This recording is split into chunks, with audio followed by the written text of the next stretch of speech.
And joining me now live from the Boston area is Jim Walsh. He's an international security expert. Jim, big story. Park, the country's first female leader, now also potentially the first ROK president removed from office through impeachment. Give me your sense of what's likely to happen. Well, I think I would guess, and I think most analysts feel this way, that it's more likely than not that the court will sustain that impeachment move. Now, the threshold's pretty high. To get a conviction, you need to get 6 out of 8 people.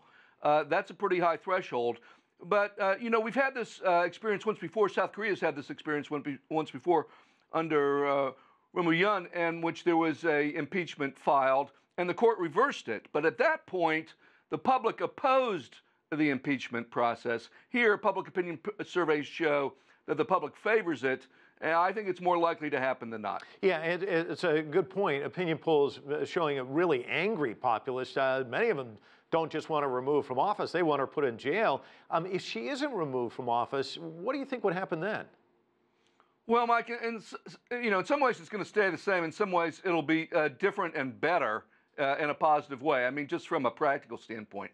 How will it be the same? There's going to be deep political division. There's going to be a whole bunch of folks who are unhappy about this, and they're going to be in the streets, and there are going to be all sorts of conspiracy theories, and of course there are trials. Well, all these trials for all the officials are going to carry out over the next several months, and she herself may be facing trial. So it's going to continue domestically, but from a foreign policy standpoint, it means finally you can have an election and finally have someone who's sort of in charge, who speaks for your government, who is a player on the scene, and that really hasn't been true during this past period of crisis.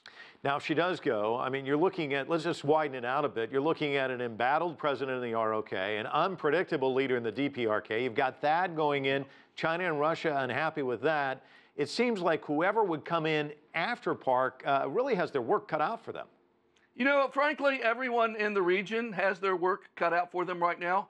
This is a highly unusual circumstance. The fact that there's political division and marches and anger in South Korea and all sorts of colorful, we'll put it that way, politics with the president, that's sort of standard South Korea. But that's happening in a context in which you have a president of the U.S. who is new on the job and really in learning mode.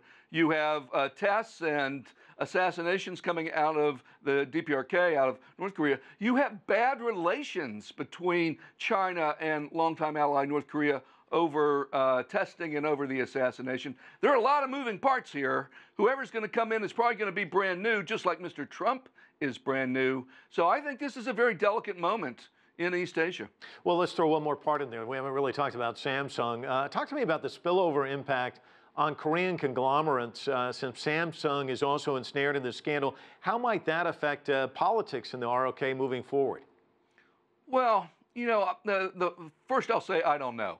But you can imagine some possibilities here. I think if you put it in context, corruption has been an issue in South Korean industry and politics for a long time. I think it's 3 former presidents have been charged with corruption in some form or another. And so in some ways, it's not new. It's a crisis.